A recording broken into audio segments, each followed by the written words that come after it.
Welcome to BV9 news bulletin ముందుగా headlines చూద్దాం.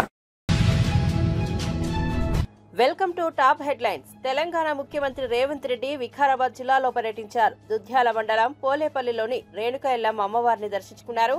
ఎల్లమ్మ తల్లికి రేవంత్ రెడ్డి ప్రభుత్వం తరపున పట్టు వస్త్రాలు సమర్పించారు. ఆలయంలో ప్రత్యేక పూజలు నిర్వహించారు. ప్రస్తుతం పోలేపల్లిలోని రేణుక ఎల్లమ్మ ఆలయంలో బ్రహ్మోత్సవాలు నిర్వహిస్తున్నారు. కాగా ముఖ్యమంత్రికి ఆలయ వర్గాలు ఎల్లమ్మ తల్లి చిత్రపటం, తీర్థ ప్రసాదాలు అందజేశారు. ఈ పర్యటనలో ముఖ్యమంత్రి రేవంత్ రెడ్డితో పాటు మంత్రులు పొంగులేటి, జూపల్లి, దామోదర రాజనరసింహ తదితరులు కూడా పాల్గొన్నారు.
నీటి విషయంలో రాష్ట్ర మంత్రులు తప్పించుకునే ప్రయత్నం చేస్తున్నారని మాజీ మంత్రి జగదీష్ రెడ్డి విమర్శించారు. బీఆర్ఎస్ నేతలపై మాట్లాడడం మానేసి కేంద్రాన్ని, చంద్రబాబును ప్రశ్నించాలన్నారు. బీఆర్ఎస్ పాలనలో మహబూబ్ నగర్ కు ఇతర రాష్ట్రాల నుంచి వలసలు వచ్చాయన్నారు. తెలంగాణకు హక్కుగా ఉన్న 123 టీఎంసీలపై సమర్థవంతంగా పోరాడాలన్నారు. 9 ఏళ్లు మేము చంద్రబాబును అడుగు కూడా పెట్టనివ్వలేదు. ఒక్కసారి వస్తే తన్ని పంపించేస్తాము. నాగార్జున సాగర్ మా చేతిలో ఉన్నంతకాలం మా ఇష్టానుసారంగా నీళ్లు వదిలాం. మీరు మీ స్వార్థ ప్రయోజనాల కోసం మోడీకి, చంద్రబాబుకు తల వంచి తెలంగాణకు అన్యాయం చేస్తున్నారని ఎమ్మెల్యే జగదీష్ రెడ్డి అన్నారు. రాష్ట్ర పునర్విభజన సందర్భంలో ఈ రాష్ట్రానికి అన్యాయం చేసేందనే కాంగ్రెస్ మనొక వైపు అన్యాయాన్ని కొనసాగిస్తుంది, బీజేపీ అదొక వైపు మాట్లాడదాం. కానీ ఇవాళ ఆ రోజు కేంద్రం చెప్పిన దాని ప్రకారం తాత్కాలికంగా 500 టీఎంసీలు ఆంధ్రప్రదేశ్ వాడుకోండి, 300 తెలంగాణ వాడుకోండి అని ఏదైతే చెప్పిందో 299 300 అంటే దాని ప్రకారం అయినా సరే మనం నీళ్ళని తీసుకున్నాం. ఇవాళ ఈ సంవత్సరం అక్కడ 1010 టీఎంసీల నీళ్ళు వచ్చినాయి. దాంట్లో ఇప్పటికే ఆంధ్రప్రదేశ్ 650 పైగా టీఎంసీలు వాడింది, 660 టీఎంసీలు వాడింది. తెలంగాణ ఇప్పటికీ 200 టీఎంసీలే వాడుకుంది. ఉన్న నీళ్ళల్లో ఇవాళ తెలంగాణ వాటా ఇంకా 140 టీఎంసీలు. అవి మనం కావాలనే పెట్టుకుంటాం ఆ నీళ్ళని. ఎప్పుడైనా ప్రతి సంవత్సరం వానకాలంతో పాటు ఎండాకాలంలో ప్రత్యేకించి హైదరాబాదు, రంగారెడ్డి జిల్లాలు, ఆ తర్వాత మహబూబ్ నగర్, నల్గొండ, ఖమ్మం జిల్లాలతో పాటు మహబూబాబాద్కు కూడా మనుషులు ఇక్కడి నుంచే ఇవ్వాలి. కాబట్టి మంచినీటి అవసరాల కొరకు మనం పెట్టుకున్న నీళ్ళు అవి. సాగర్ కింద రెండో పంటతో పాటు మన మంచినీటి అవసరాల కొరకు నీళ్ళు మనం అక్కడ పెట్టుకున్నాం. ఆంధ్రప్రదేశ్ వాటా పూర్తిగా వాళ్ళు వాడుకున్నారు. కేవలం ఇంకా వాళ్ళకి పోవాల్సింది 9 టీఎంసీల నీళ్ళు మాత్రమే. అది కూడా వచ్చే ఎండాకాలంకి ఇంకా వాళ్ళకు కూడా కొన్ని మంచినీళ్ళ అవసరాలు ఉన్నాయి. మంచినీళ్ళ అవసరాలకు మాత్రమే వాడాల్సిన నీళ్ళు అవి ఇవాళ ఆంధ్రప్రదేశ్. కానీ దుర్మార్గంగా సాగర్ కుడి కాలువ నుంచి రోజు 10,000 క్యూసెక్ల నీళ్ళు తీసుకుపోతున్నారు. ముచ్చుమర్రి నుంచి ఇతర ప్రాంతాల నుంచి శ్రీశైలంలో నీళ్ళు తీసుకుపోతున్నారు. వాళ్ళ వాటా పూర్తి అయిపోయింది. దీని మీద కేఆర్ఎంబి మాట్లాడడం లేదు. దీనిపైన మీరు స్పందించండి అని చెప్పాను. ప్రత్యేకించి ఈ 5 జిల్లాల ప్రజలు గుర్తుపెట్టుకోవాల్సిన విషయం, నాగార్జున సాగర్ ఎడమ కాలువ రైతాంగం మొత్తం కూడా, ఆయన మహబూబ్నగర్ జిల్లా ప్రజలు, రంగారెడ్డి హైదరాబాద్ ప్రజలు, ఇది మనకు వచ్చే ప్రమాదం ముందే జాగ్రత్తగా చెప్పినారు నిన్న. ఈ ప్రమాదం ఉంది, వెంటనే మీరు చూసుకోండి అని చెప్పి.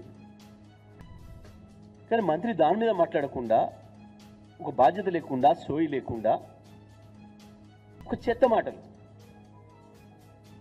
ఉత్తర కుమార మాటలు, చెత్త.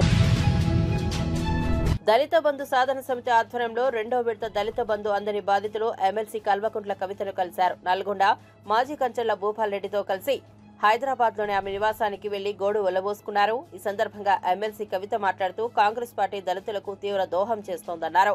ఎన్నికల ముందు కోడ్తో ఆగిపోయిన దళిత బంధు లబ్ధిదారులందరికీ బీఆర్ఎస్ ప్రభుత్వం ప్రొసీడింగులు ఇచ్చిందని, లబ్ధిదారులందరూ బ్యాంకు ఖాతాలు కూడా ఓపెన్ చేశారని, ఇందుకు సంబంధించి నిధులు కూడా కేసీఆర్ ప్రభుత్వం విడుదల చేసిందని గుర్తు చేశారు. ఇప్పుడు రేవంత్ రెడ్డి ప్రభుత్వం లబ్ధిదారులపై కక్ష కట్టి నిధుల విడుదలకు ఆటంకం కల్పించడం అన్యాయమన్నారు. అంటే అందరం బాగుండాలి, దేశంలో ఉన్నటువంటి ప్రతి ఒక్కరం బాగుంటేనే అందరం బాగుంటామని అనుకుంటాం.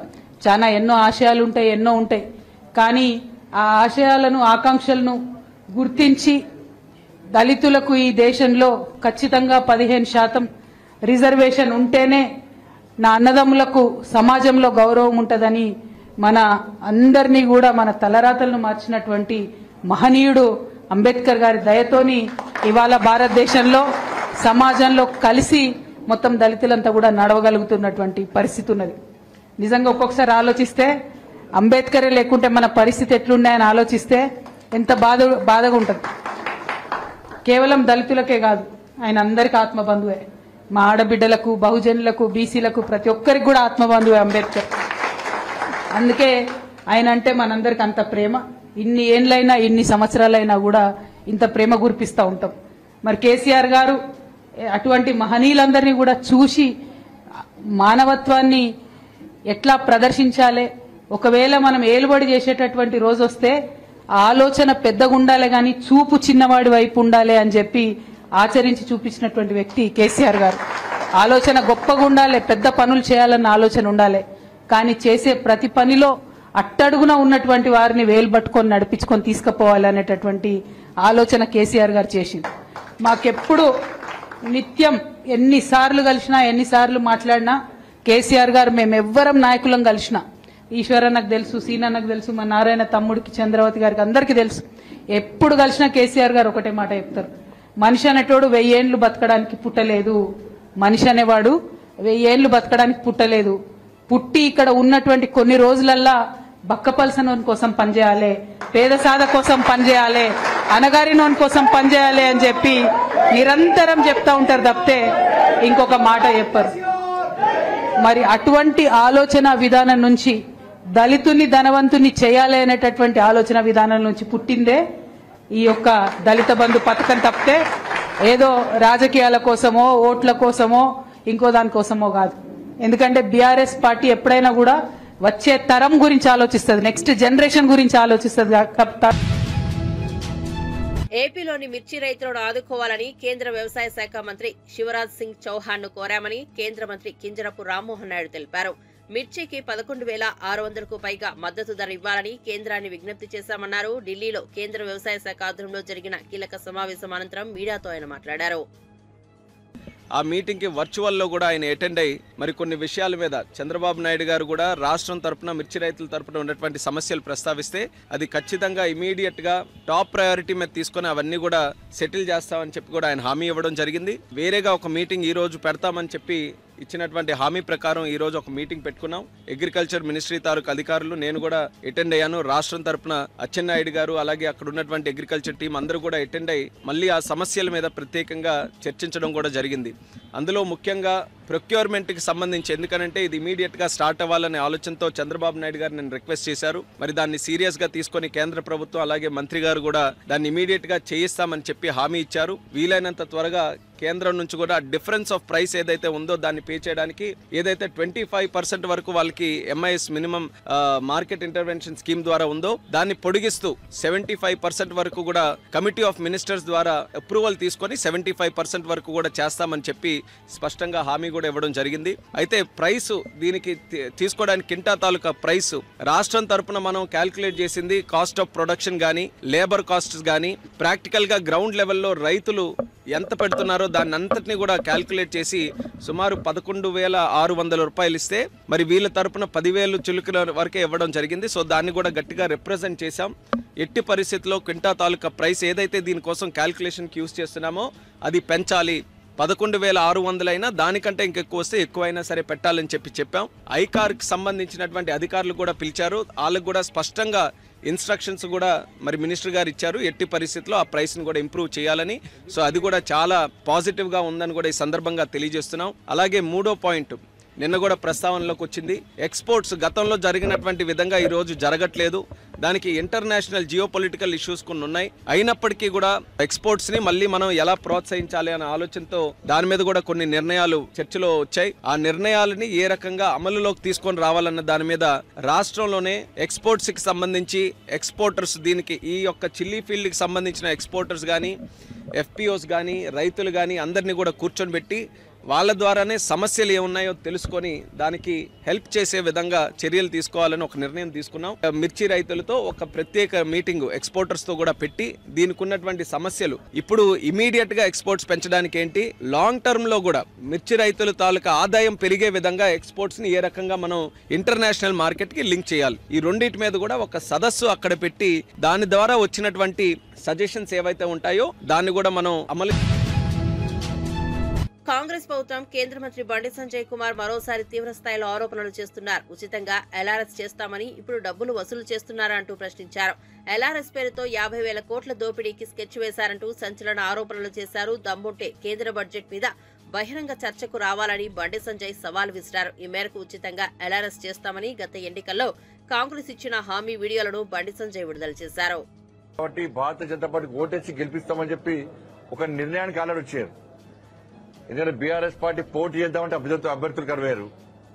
కాంగ్రెస్ పార్టీకి టీచర్స్ ఎమ్మెల్సీలో అభ్యర్థి కరువయ్యాడు. దేశంలో అధికార పార్టీకి అభ్యర్థులు కరువైనంటే ఓన్లీ తెలంగాణ రాష్ట్రంలో మొట్టమొదటిసారి. బీఆర్ఎస్ పార్టీ నుంచి కాంగ్రెస్ పార్టీ నుంచి పోటీ చేద్దామంటే అభ్యర్థులు కరువయ్యే పరిస్థితి వచ్చింది. అభ్యర్థులే లేని పార్టీలు వాళ్ళ ఎన్నికల్లో ఓటేమని కోరుతున్నాయి.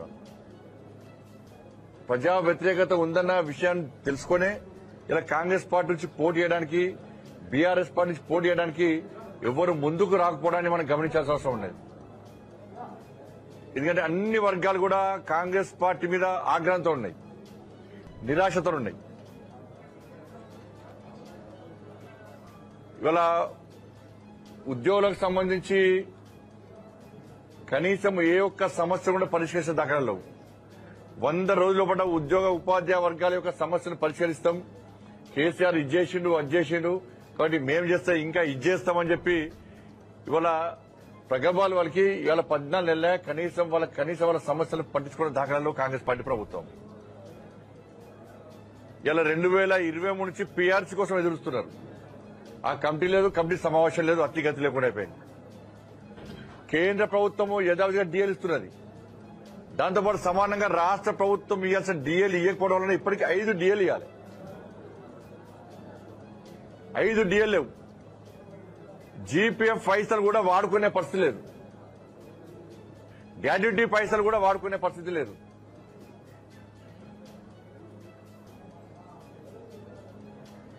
ఇవాళ పదవీ విరమణ పొందినటువంటి ఉద్యోగులు ఉపాధ్యాయులు ఎవరైతే ఉన్నారో వాళ్ళు చెప్పులరిగే విధంగా ఇవాళ సెక్రటరీ చుట్టూ తిరిగే పరిస్థితి వచ్చింది. వాళ్ళం కూడా 15% కమిషన్ అడుగుతున్నారు. వాళ్ళ కనీసం రిటైర్ అయిన తర్వాత పైసలతో పిల్లల పెళ్లి చేయొచ్చు, పిల్లలకు వ్యాపార పరంగా వాళ్ళ సెటిల్మెంట్ చేయొచ్చు వాళ్ళకు అని చెప్పి ఎదురుచ్చే సమయంలో ఇలా పెళ్లిళ్లను కూడా వాయిదా వేసుకునే పరిస్థితి వచ్చింది కాంగ్రెస్ పార్టీ ప్రభుత్వం వల్ల. ఇలా కేసీఆర్ ఏం చేసిండు, 59 నుంచి అప్పుడు పదవి విరమణ పొందితే పైసలు ఇవ్వాల్సి వస్తుంది, ఆ పైసలు లేవు అని చెప్పి భావించి ఏం చేసిండు, 59 నుంచి వయోపరిమితి చేసిండు, దాన్ని 61 చేసిండు. ఐటీడీపీ పేరుతో మహిళలను చిన్నారులను టార్గెట్ చేయడం నీచమని టెక్కలి వైఎస్ఆర్సీపీ మహిళా నాయకురాలు కొర్ల శిరీష మండిపడ్డారు. గతంలోనూ ఇలాంటి ట్రోల్స్ తో మహిళలపై అసభ్యంగా విమర్శలు చేశారని ఆరోపించారు. మహిళలపై అసభ్యకరమైన ట్రోలింగ్ ను AP CM Chandrababu, deputy CM Pawan Kalyan తీవ్రంగా ఖండించాల్సిన అవసరం ఉందని పేర్కొన్నారు. తగిన చర్యలు తీసుకోవాలని డిమాండ్ చేశారు. ఒక నీచమైన చర్య మనం చూసుకుంటే గడిచిన 2 రోజుల క్రితం దేవికా రెడ్డి అని 12 ఏళ్ల చిన్నారి జగన్మోహన్ రెడ్డి గారిని కలిసి ఆమె బాధని వ్యక్తపరుచుకుంది. ఒక ఇంటర్వ్యూలో అమ్మఒడి గత ప్రభుత్వంలో అందేది ఈ ప్రభుత్వంలో మాకు అందట్లేదు అని చెప్పడంతో ఆమె పైన ఐటీడీపీ వాళ్ళు విపరీతంగా ట్రోలింగ్స్ చేయడం మనం చూస్తున్నాం. ఎంతగా ట్రోలింగ్ చేస్తున్నారు అంటే ఆమె తల్లిని మార్చేసి ఆయన తండ్రి ప్రొఫెషన్ ని కూడా మార్చేసి మరి ట్రోలింగ్ చేస్తున్నారు. మేము ఈ ట్రోలింగ్ ని తీవ్రంగా ఖండిస్తున్నాం. అయినా సరే బాలికల్ని కక్ష సాధింపులకు వాడుకోవడం టీడీపీ వాళ్ళకి కొత్తేమీ కాదు. ఎందుకంటే గతంలో చూసుకుంటే గీతాంజలి అనే మహిళ ఒక టీవీ ఇంటర్వ్యూలో ఆమెకి జగన్మోహన్ రెడ్డి గారి ప్రభుత్వంలో ఇల్లు స్థలం వచ్చింది, నా కళ నెరవేరింది, సొంత ఇంటి కళ నెరవేరింది అని ఆమె ఆనందాన్ని వ్యక్తపరిచినందుకు కేవలం జగన్మోహన్ రెడ్డి గారి ప్రభుత్వం ఇచ్చినటువంటి పథకాల్ని ఆమె మెచ్చుకోవటం వల్ల ఆమెను విపరీతంగా టీడీపీ వాళ్ళు ట్రోలింగ్ చేసి ఆఖరికి ఆమె మానసిక క్షోభకి గురయ్యి రైలు కిందకి వెళ్లి ఆమె ఆత్మహత్య చేసుకున్నటువంటి సందర్భం మనం చూసాం.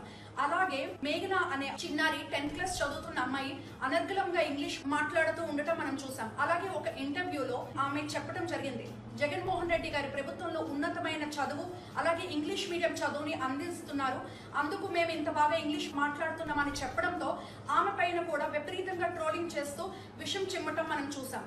అంటే ఒక గ్రామాల్లో ఉన్న పేద విద్యార్థులు ప్రభుత్వ పాఠశాలలో చదువుతూ ఇంగ్లీష్ మాట్లాడకూడదా? ఓన్లీ శ్రీ చైతన్య నారాయణ కాలేజ్ లో చదువుతున్న వాళ్ళు మాత్రమే ఇంగ్లీష్ మాట్లాడాలా? ఒక పార్టీని, ఒక నాయకుడిని, ఒక విధానాన్ని సమర్థిస్తూ మాట్లాడితే వెంటనే ఐటీడీపీ వాళ్ళు వాళ్ళ మీద ట్రోల్స్ చేయడం మనకు కనిపిస్తుంది. అయితే ఇందులో మహిళలు, బాలికలను టార్గెట్ చేస్తూ వాళ్ళకి అనరాని మాటలు అంటూ కించపరుస్తూ వాళ్ళ మీద చాలా అసభ్యకరమైనటువంటి ట్రోల్స్ చేయడం చాలా బాధాకరం. మేము ఇలాంటి అసభ్యకరమైనటువంటి ట్రోల్స్ ని మేము తీవ్రంగా ఖండిస్తున్నాము. ముఖ్యమంత్రి స్థానంలో ఉన్న చంద్రబాబు నాయుడు గారు, పవన్ కళ్యాణ్ గారు మహిళల పైన గానీ బాలికల పైన గానీ అసభ్యకరమైనటువంటి ట్రోల్స్ చేస్తే మేము వెంటనే చర్యలు తీసుకుంటాము అని చెప్పడం జరిగింది. మరి ఇప్పుడు ఈ సంఘటన జరిగింది కదా, మరి ఇప్పుడు మీరు ఎలాంటి చర్యలు తీసుకుంటారు అని మేము అడుగుతా ఉన్నాము. మేము వైఎస్ఆర్ కాంగ్రెస్ పార్టీ నుంచి ఒకటే డిమాండ్ చేస్తా ఉన్నాము, దేవికా రెడ్డి పైన జరిగినటువంటి ట్రోల్స్ ఎవరైతే చేశారో వాళ్ళపైన ఇమీడియట్ గా మీరు చర్యలు తీసుకోవాలని మేము డిమాండ్ చేస్తూ సెలవు తీసుకుంటాం. తెలంగాణ హక్కుల విషయంలో మాజీ సీఎం కేసీఆర్ వైఖరి రాష్ట్రానికి అన్యాయమేనని మంత్రి ఉత్తమ్ కుమార్ రెడ్డి విమర్శించారు. వైఎస్ జగన్ తో విందులు విలాసాలు చేసుకుని హలాయ్ బలాయ్ చేస్తూ కేసీఆర్ రాష్ట్ర నీటిని, నిధులను, ఉద్యోగ నియామకాలను అపహరించేందుకు సహకరించారని మండిపడ్డారు. శ్రీశైలం రిజర్వాయర్ నుంచి 1200 టీఎంసీల నీరు ఏపీకి తరలిపోతున్నా గత బీఆర్ఎస్ ప్రభుత్వం కేవలం చూస్తూ ఊరుకుందని ఆరోపించారు. రాష్ట్ర హక్కుల రక్షణ కోసం ప్రస్తుత ప్రభుత్వం కట్టుదిట్టమైన చర్యలు తీసుకుంటుందని తెలిపారు. ప్రత్యేక తెలంగాణ రాష్ట్రంలో ఎక్కువ నీళ్లు శ్రీశైలం రిజర్వాయర్ నుంచి basin outside the basin తీసుకుపోయినారు. ఇది వీళ్ళ ఘనత. మరి ఇప్పుడు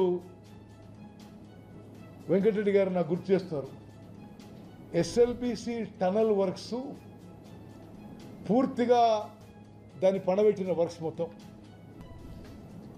మేము వచ్చిన తర్వాత వెంకటరెడ్డి గారు అమెరికా పోయి ఆ కంపెనీతో మాట్లాడి కొత్త బేరింగ్ తీసుకొచ్చి మళ్ళా పనులు మొదలుపెట్టి ఇప్పుడు ఎస్ఎల్బిసి టనలు పనులు మొదలుపెట్టినాం.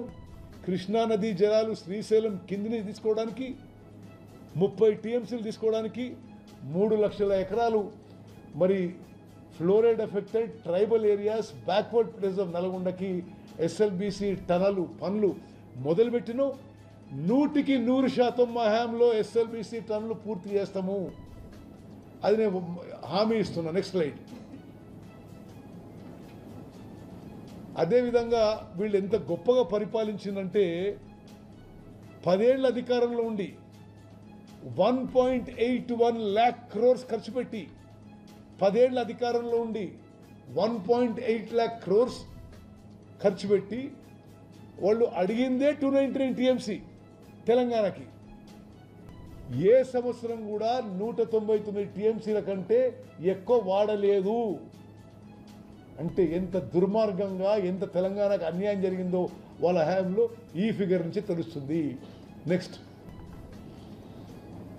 మరి ఆన్గోయింగ్ ప్రాజెక్ట్స్ వాళ్ళు పూర్తి చేసి ఉంటే ఎస్ఎల్బీసీలో 40 టీఎంసీలు, కల్వకుర్తిలో 40 టీఎంసీలు, నెట్టంపాడులో 25 టీఎంసీలు, పాలమూరు రంగారెడ్డిలో 90 టీఎంసీలు, డిండిలో మనం 30 టీఎంసీ డిండి ప్రాజెక్టు బండబెట్టినరు. మళ్ళా మేము అధికారంలో వచ్చి ఏదులో డిండి ప్రాజెక్టు మొదలుపెట్టిన విషయం నేను మీకు మనవి చేస్తున్నాను. ఆన్గోయింగ్ ప్రాజెక్ట్స్ వాళ్ళు పూర్తి చేసి ఉంటే ఈ ఆన్గోయింగ్ ప్రాజెక్ట్స్లోనే 225 టీఎంసీలు కృష్ణా నదీ జలాలు ఉపయోగపడేవి. 25,64,500 ఎకరాలకి తెలంగాణలో నీళ్ళకి కృష్ణా నదీ జలాలు వచ్చేవి. ఇది కూడా ఏమీ చేయలే వాళ్ళు. Next, contemplated projects. ఆంధ్రప్రదేశ్ రాష్ట్ర వ్యవసాయ మిషన్ వైస్ చైర్మన్ తెలుగు రైతు విభాగం రాష్ట్ర అధ్యక్షుడు మర్రెడ్డి శ్రీనివాసరెడ్డి సంచలన వ్యాఖ్యలు చేశారు. చంద్రబాబు హయాంలో రైతులకు అన్ని రకాలుగా మేలు జరిగితే జగన్ పాలనలో రైతులు అగణ్యంగా నష్టపోయారని మండిపడ్డారు.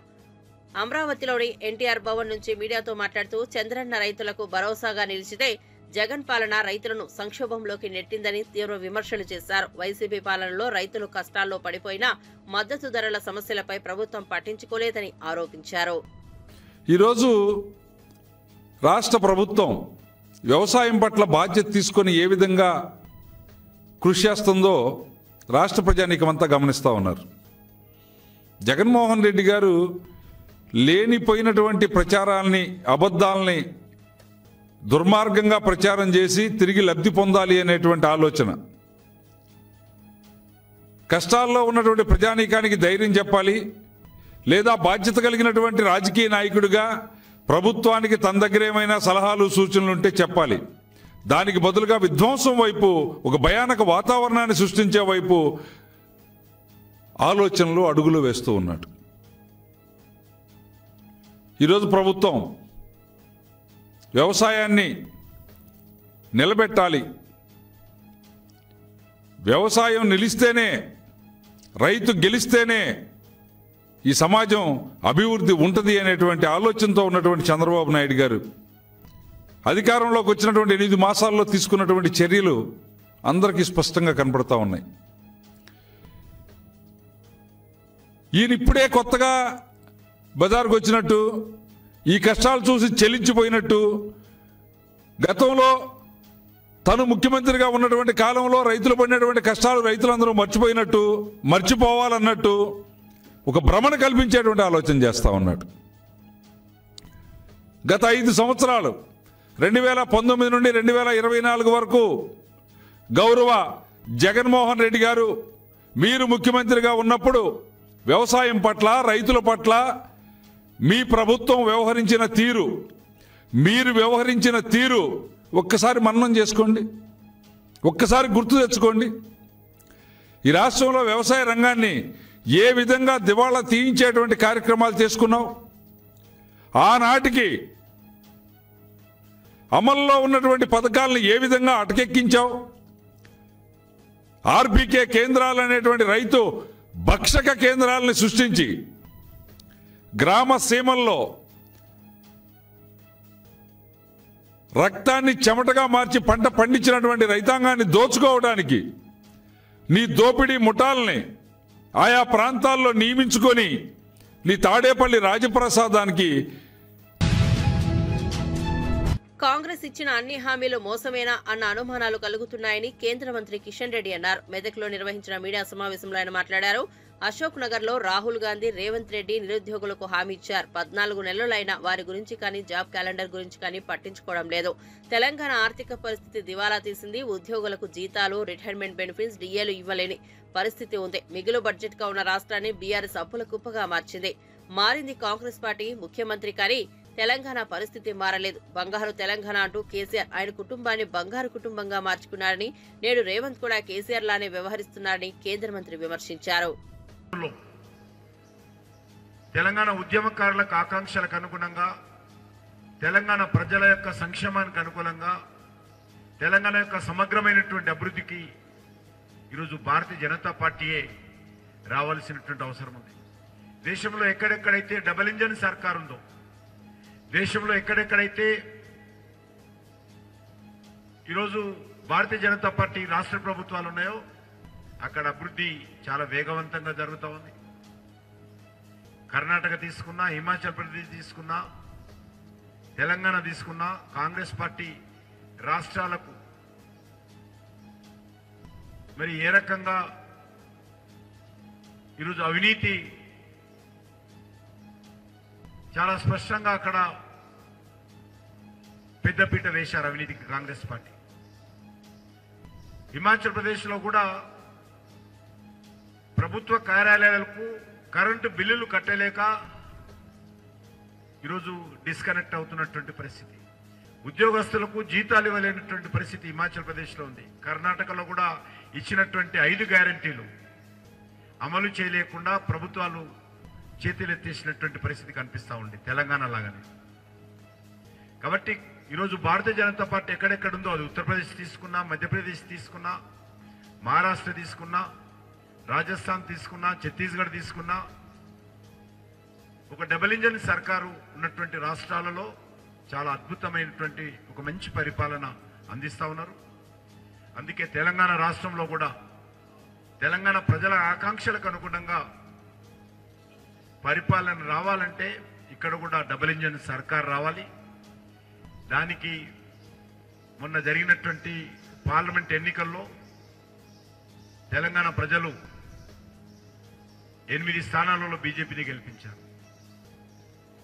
పోలింగ్ బూత్కు వచ్చినటువంటి 100 మందిలో 36 మంది బీజేపీకి ఓటేసి ఆశీర్వదించారు.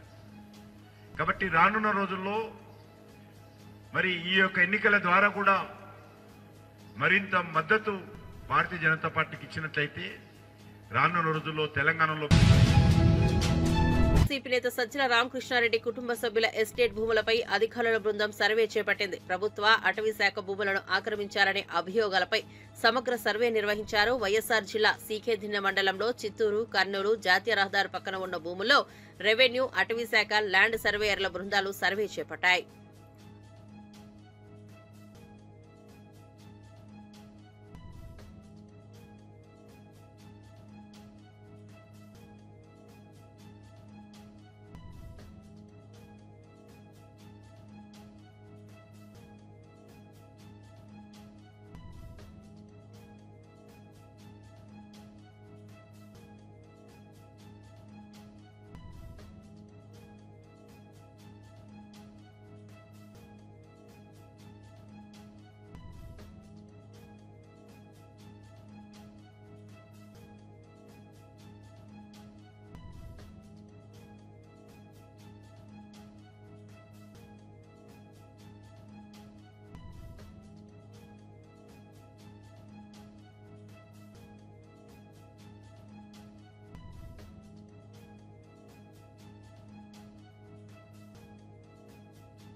తిరుమలలో టోకన్లు లేని భక్తుల శ్రీవారి సర్వదర్శనానికి 8 గంటల సమయం పడుతోంది. 30 కంపార్ట్మెంట్లలో భక్తులు వేచి ఉన్నారు. 59,776 మంది భక్తులు స్వామివారిని దర్శించుకోగా 22,386 మంది తల నీలాలు సమర్పించారు. శ్రీవారి హుండీకి 4.24 కోట్ల ఆదాయం సమకూరింది.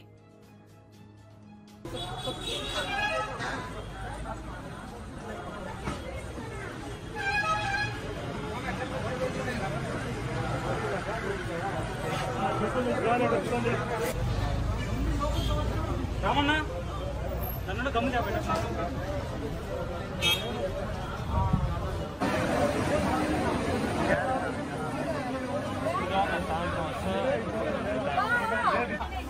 అన్ని పెట్టారు పోండి, చిన్న కింద అన్ని ఉంటాయి, అన్ని ఉంటాయి పోండి.